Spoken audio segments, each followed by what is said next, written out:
Hello and welcome. If you don't know me, my name's Nick. I do philosophy videos. This is going to be the first long-form YouTube video. And really, what better way to start than to talk about Plato? In this video, we're going to be going over really the foundations of who Plato was. I want to give some context of really why he's important into learning more about. We'll probably make this multiple different videos, really a whole series about Plato. We'll do some other philosophers in the future, but for right now, we're going to start with Plato. So what are we going to be talking about in today's video? So while I'm talking, there's going to be on the screen some notes that you can follow along. I have some notes I'll be reading through as well to really get a great idea of really who Plato was. So we're going to be talking about, why Plato is still worth talking about, why really philosophy in general, but really specifically to Plato, isn't just abstract nonsense, why Plato was controversial in certain respects in terms of democracy, things about utopian concepts he had. Really, we're not going to be summarizing things. We're going to be talking in a more contextual understanding. So what will come after this in future videos are going to be about democracy itself, Socrates' death, which we'll talk a little bit about today, knowledge versus opinion, and really kind of go from there, see where we go. So we're going to kind of just jump right into things. Before we get into really Plato's thoughts, his arguments, his concepts, I want to give a good idea of why he's worth investing such a large amount of time in.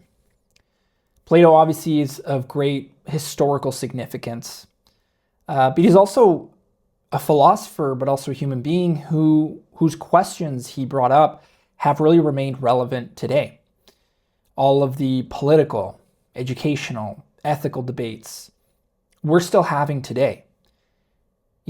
Leadership, truth, expertise, democracy, authority, those really trace their roots back into issues Plato himself was really working on over 2,000 years ago. So I want this video to really just kind of dip your feet into Plato, but also broadly speaking into philosophy itself. And I hope I can do that for you, in I would say in an entertaining way, hopefully. So when we think of people who argue about whether leaders should be, for example, chosen by popular vote or based on qualifications, when people debate whether the people themselves, the citizens, really know what's best for a civilization, when people debate about truth, if it even exists, or whether everything is just subjective opinion. These are all concepts that were in the terrain of what Plato mapped out for us many years ago. He doesn't necessarily provide comforting answers, but rather he does ask difficult questions, which we'll get into the Platonic texts in future videos, which are very, if you've read Plato in the past, you know what I'm talking about. It's very different than your typical novel. Much different. I don't want to get too much into the weeds right now with that, because I just want to have this video for people that are maybe first time getting into it. Maybe people know who Plato was, but they don't really know anything about him after that. So this kind of leads me to the second thing I want to discuss right off the bat with this video. Philosophy, at least the way that Plato practiced it, like I mentioned, was not just abstract, confusing concepts, although it can seem that way when you're kind of starting out. Philosophy for Plato is practical. It's practical in the sense that we're asking questions of concerns itself with the conditions of which people live in, that make decisions, that act. How do we determine what is true? Who do we trust? Who should we listen to? Why do the masses of citizens of a city-state back then behave in the manner that they do? Why do intelligent societies make self-destructive decisions? So these are all great questions. They touch on psychology, on politics, and on morality itself. Plato wanted to understand what influences a human soul, how these individual souls influence a collective society, a city-state. And this is why philosophy was so significant in Athens. Ideas itself directly influenced laws. They had something called direct democracy back then, which is much different than what we have now in, I would say, the Western world. Now we have, constitutional republics, constitutional monarchies, if you're in Canada. Back then, ideas really did directly influence law. So people directly voted on specific things. Now you vote on representatives who then obviously vote on specific legislation that gets voted, et cetera, et cetera. This justified wars back then. They determined who lived, who died. In some respects, this can bring to certain ideas that Plato brings up that may be controversial, may be labeled as anti-democratic, but I think that's a misinterpretation, and we're going to get more into that, because when someone says those type of things about Plato, in my opinion, they're missing a lot of context. So I hope I can do that for you in these videos. So Plato was reacting to a specific historical experience he had. Going back to direct democracy, like I mentioned, persuasion was a really big part in all of this. So what would happen is, rather than really understanding or seeking truth, people were persuaded. So I'm sure you can see in modern times, people who are really good at arguing, but not necessarily at seeking truth. And I'm sure you could come up with some examples in modern terms.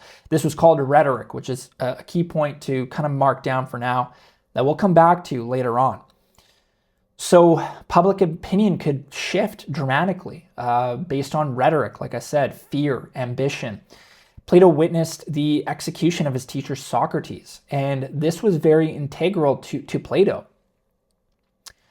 Like I mentioned, utopian concepts like the Callipolis was something that Plato referred to in the Republic. Might have feedback from, in the modern sense, people who envision Plato as seeking something unachievable or unrealistic forms of government.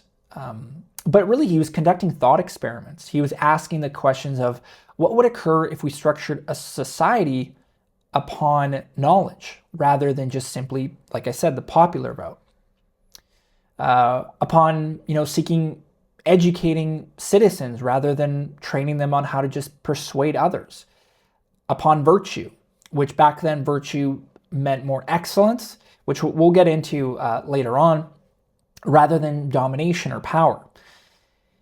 Really, the thought experiments themselves that Plato brought forth in his texts don't really matter in terms of if they were successful or unsuccessful.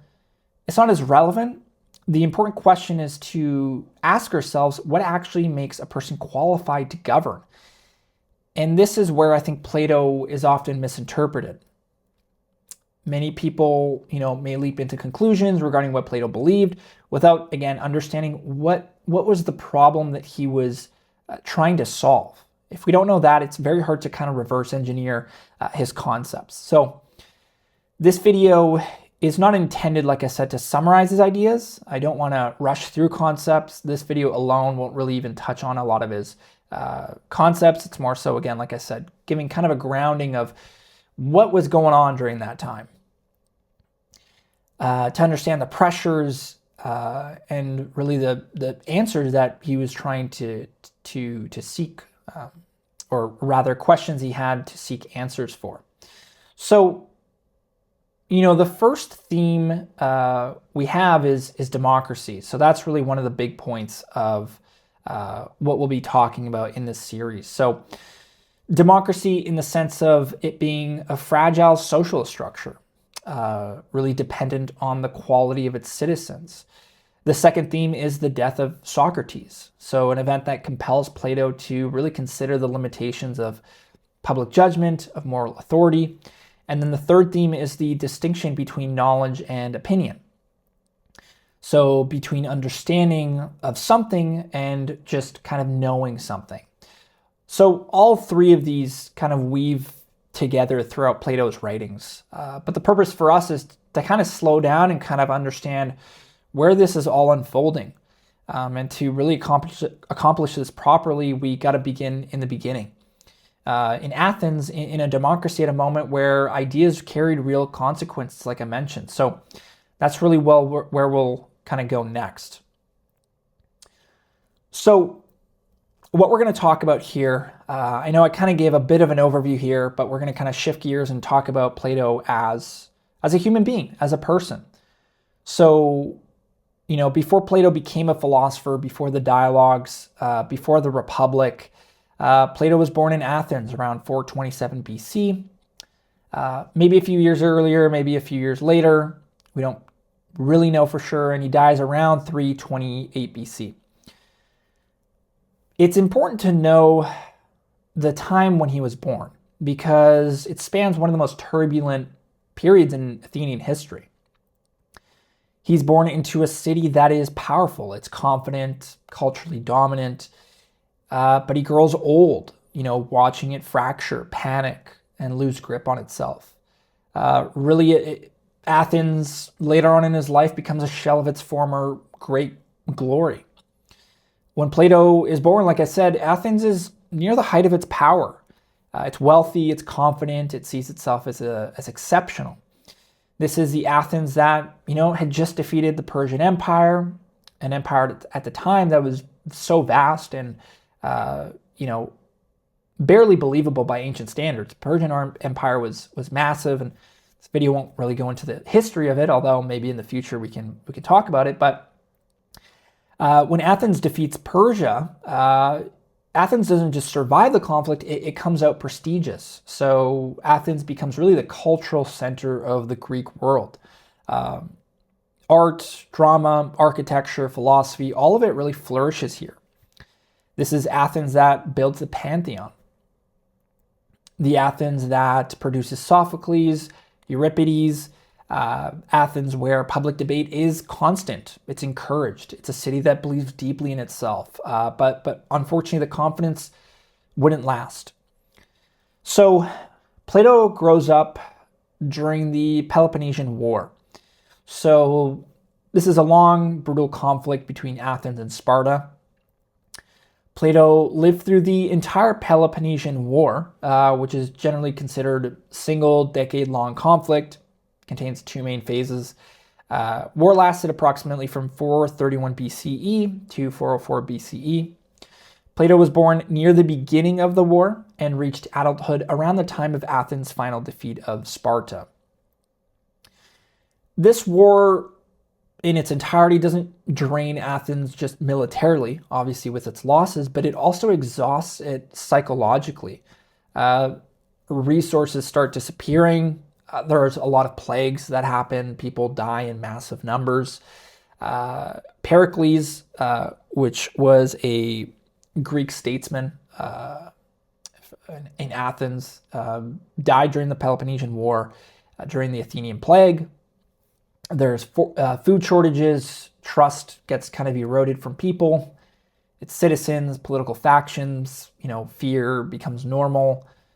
Things start kind of crumbling from the inside. So Athens during this time starts obviously making decisions, obviously, of what to do, and leaders start to rise and fall pretty rapidly during this time. Some are competent, some are not. Some are charismatic, to kind of persuade people, like I said, with rhetoric. And at several points during Plato's life, Athens kind of loses faith in its own democratic system. It temporarily hands over power to the oligarchs. So the oligarchs, this was kind of the most prominent instance, which was called the Rule of the 30 Tyrants. In 404 BCE, it was really a brutal regime established with the support of Sparta after Athens is defeated. They ruled for less than a year, but were known for their violence and really abolishing a lot of the democratic institutions. Critias was within this regime and was actually Plato's maternal uncle. So this was through his mother's side, and Plato himself was born into the aristocratic, family. So he comes from wealth. He's raised in kind of a wealthy environment. We'll talk more about that later on. And Sparta really supported this oligarchy to implement into Athens to really weaken the democracy within Athenian, government, and really to maintain control over the region. So Critias, his uncle, was actually one of the most radical and violent figures among the 30 tyrants. So ancient sources, describe him as ruthless, committed to oligarchy, responsible for its executions, taking over property, political purges. His rule really intensified the instability that was already happening with Athens. Critias, funny enough, was a former, maybe not funny is the right word, but really unfortunate of the circumstances, but Critias was a former associate of Socrates. So he participated in the Socratic circle earlier in life. So we talked about, obviously, Socrates' execution later on. And this complicated the perceptions during Socrates' trial. And Plato witnessed these events as a young man. So Plato lived through the collapse of democracy, the installation of Spartan, backed oligarchy, the violence of the 30, the restoration of democracy. These experiences placed Plato between really two failed regimes in his lifetime. On one side, democracy that executed Socrates, and on the other side, an oligarchy that ruled through terror, execution, bloodshed. So this gives us really good context on where Plato's ideas were coming from, where his headspace was at with all his writings. It gives us an idea of why Plato was very skeptical of rule, grounded in faction and wealth and popularity, because Plato personally lived through a lot of the flaws that came with these institutions. And Plato, like I said, looked at Athens later in his life, not looking at the golden age anymore. He's looking at a civilization that once believed it knew it was what it was doing, and discovered it didn't. So that's why Plato in his books, which we'll talk about, is really obsessed. He's focused on, among other things, but he's focused on education, why he's suspicious of rhetoric, so persuasion, and why he's worried about how the perceived knowledge of someone being an expert masquerading as true knowledge. So that's one thing that obviously Socrates did a lot. He would critique a lot of quote-unquote experts of specific roles within the state and the institution, and kind of breaking apart their arguments basically in front of people. So we'll talk about that. But he's reacting to a pattern that slowly unfolded through decades. Plato wasn't an outsider. He wasn't poor or a slave like Epictetus, who was another philosopher, and he wasn't excluded from public life. So he came from, like I said, aristocratic Athenian family, wealth, reputation, political connections. And, he wasn't a philosopher who was kind of outside of the circles. He was he was given full access of what life, or the benefits, so to speak, of Athenian systems. So he's criticizing a system he belonged to. As a young man, Plato would have been educated with the elite Greek boys. School in the modern sense, it was a bit different than the modern sense. So there weren't classrooms. There wasn't like a standardized curriculum or exams. Education was about formation of a certain kind of citizen. So, one of the core pillars of education, interestingly enough, was poetry, which in modern terms, you wouldn't really think that. You would, poetry is something that we look at optional or, decorative, something that you maybe do on the side, but it's not something mandatory or fundamental to your education. If you think back to your middle school years or high school, it's not really like a huge thing. Poetry wasn't even also entertainment. It was a moral instruction. So, we're talking like Homer's The Odyssey. They weren't just stories. They taught courage, honor, loyalty, pride. They showed you what heroes were in the context of Athens and Greek society. So it would portray what failure looked like, what the gods rewarded and punished. So if you were someone in Athens, if you wanted to understand how to live, you would learn it through poetry. You would read it. So Plato grew up memorizing Homer, absorbing Pindar. Sometimes some of these Greek names, I try my best to kind of understand sometimes the names are a little funky, but really he was trying to memorize all these because that's essential to really understanding who you were as a citizen. So these works shaped how the Greeks understood the gods, the world, and themselves. And Plato, funny enough, didn't just study poetry, he also wrote about it, which is interestingly enough how much he bashes it later on in the Republic. We're told through, obviously, historical sources, as a young man, he wrote poems very seriously enough that he could have pursued a literary career. The other pillar of his education was gymnastics.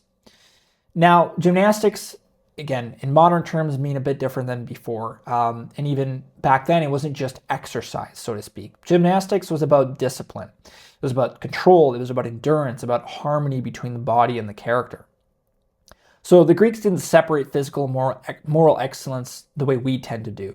Although, to a certain extent, if you see someone super jacked, you do have some, I guess, positive perceptions of that person. So that hasn't fully gone away. But back then, a strong body was evidence of that's a clear, well-ordered soul. That person has everything put together. So Plato was trained physically. He excelled. And in fact, we know him by Plato. That was actually his nickname. Most likely. That wasn't probably his given name. There are a few theories of where the nickname comes from, but Plato means broad. So broad-shouldered, broad-chested. He was physically imposing. So this detail might seem kind of small, but it helps us understand or imagine who Plato was. He wasn't some frail intellectual retreating from society. He wasn't timid, he wasn't weak, he was physically present, he was athletic, he was capable, and he understood poetry, which means later on when he turns to philosophy, it's not because he failed or he was rejected, it's because something else captured him very deeply in his life, and that thing or something was obviously Socrates. But before we get into all that, there's an important point to really underline. Plato didn't grow up intending to be a philosopher. In his world, philosophy wasn't really a career path. Funny enough, kind of related now in modern sense, philosophy is not really a career path for most either, unfortunately. So that has not gone away. It wasn't prestigious, it wasn't lucrative, it also wasn't really practical. So if you were, an educated aristocrat, the expected path was public life. So this could be politics, military service, civic leadership. Philosophy was something maybe young men would do briefly before moving on to maybe real responsibilities, so to speak. So Plato kind of rebelled in that sense because philosophy was something different. He kind of broke apart from the expectations of who he was supposed to become. And it was something he chose at a cost. So that's a key idea, obviously, in this section that comes into focus. Plato wasn't born a thinker. He didn't start from a little kid in philosophy. He really became one through exposure, through conflict, obviously through his experiences like we talked about. And, he starts inside poetry and, like I talked about, later criticizes it. He grows up as an aristocrat and then later questions its legitimacy. He is within democracy and also starts probing into the weaknesses, which we'll talk about later on. So when we read about Plato later talking about education, virtue, leadership, we're not, he's not in the sidelines, so to speak. He lived through a lot of these experiences. And slowly he became convinced that there was something fundamentally wrong with how people were being shaped. And this came from his experience. This came from watching people trained, to speak well through rhetoric, but not really think clearly, not seeking truth. From watching, honor being rewarded without wisdom, so recognition, reputation. Those are all key concepts that he noticed growing up. And growing up and starting as a poet, and then later becoming suspicious of poetry, like the critiques of imagery, appearances, emotional persuasion, they're coming from things that he worked on himself. He knew how powerful poetry is, how powerful stories are. They shaped belief. He knew how easily beauty itself could override seeking truth, which is a very key concept in his theory of forms. He instead kind of changes things with the Platonic dialogues, which if you've read his books, you know what I'm talking about. So instead of epic poems of Homer, He is writing dialogues between different people. Instead of heroes or villains, he's giving us thinkers, different perspectives. And in the thing is, in the modern sense, when we're reading these texts, they're obviously translated from Greek. And in Greek, although I don't speak Greek, you don't get the full